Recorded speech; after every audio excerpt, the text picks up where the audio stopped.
आइए अब हमारे बीच हमारे गार्जियन हजरात, हमारे वालिदैन मोहतरम बहुत ही मेहनत और मुशक्कत से आपके सामने आए हुए हैं, एक लगन के साथ आए हुए हैं और ये ख्वाहिश होती है कि हमारा बच्चा पढ़ लिख कर बड़ा आदमी बने। कितने मेहनत और मुशक्कत से वो अपने बच्चे को पालते हैं और न जाने कहां तालीम दिलाते हैं, कितने मेहनत से काम करके अपने बच्चे को पालते हैं, पोसते हैं, बड़े करते हैं, तालीम दिलाते हैं।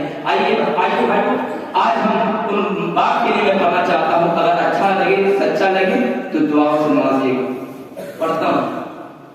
डर मुझे भी लगता है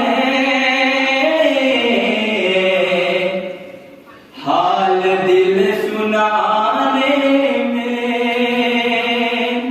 डर मुझे भी लगता है